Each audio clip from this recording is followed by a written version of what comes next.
महमूद खान नजफजई की जानिब से ये इत्मीनान का इजहार किया गया जो रिपोर्ट है उस पर, और आप कह रहे हैं कि ये खुद सख्त है, और इसके अलावा आपकी जानिब से आज क्या वजह थी कि धरना खत्म कर दिया गया था और अब दोबारा धरना यहाँ पे दिया गया है? धरना बिल्कुल खत्म नहीं किया गया था, हमारी मीटिंग चालू थी। हम मीटिंग के लिए जो है हमारे तमाम पार्लियामेंटेरियन अंदर थे, चूंकि तमाम पार्लियामेंटेरियन ने पूरी रात गुजारी थी, बल्कि 3-4 रातें गुजारी हैं और वो मुसलसल जो है नींद नहीं कर रहे हैं, तो थोड़े फ्रेश हुए। फ्रेश होने के बाद जो है मीटिंग की और मीटिंग के बाद यहाँ पर बैठे, कोई खत्म नहीं हुआ।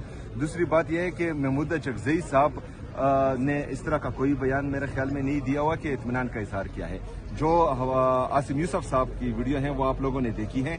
आसिम यूसुफ साहब ये कह रहे हैं कि जो रिपोर्ट दी गई है, जिसकी मैं ना तस्दीक कर सकता हूं ना तरदीद कर सकता हूं, और वो रिपोर्ट डेफिनेटली इससे पहले भी जो है हमने देखा है कि फिल्म से रिपोर्ट जारी हुई है, प्लेटलेट्स की भी जारी हुई हैं और पाकिस्तान तहरीक इंसाफ के खिलाफ भी जारी हुई हैं। तो इस तरह की रिपोर्ट बनाना कोई बड़ी बात नहीं है। तो हम ये चाहते हैं कि इस चीज का अगर ये रिपोर्ट सही है, अगर इमरान खान साहब की सेहत रिकवरी की तरफ जा रही है, तो फिर उनके जाती डॉक्टर्स और उनकी फैमिली मेंबर्स को मिलाने में क्या हर्ज है? सर वहाँ पर अल्हम्दुलिल्लाह कहा जा रहा है, शुक्रिया अदा किया जा रहा है। वहाँ पे जो रिपोर्ट आई है कि 95% इमरान खान की जो आंख है वो रिकवर कर गई है।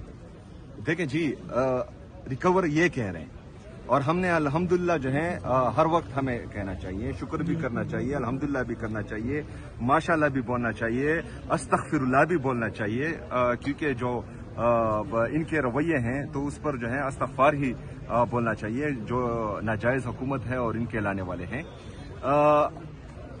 हमने ट्रस्ट तभी करना है जब इमरान खान साहब के जाती मुआलिज, इमरान खान साहब के फैमिली के मेंबर्स वो जाएं और वो कौम को एतमाद में लें, तभी हम कुछ कह सकते हैं। उस वक्त तक जो है हम कुछ नहीं कह सकते।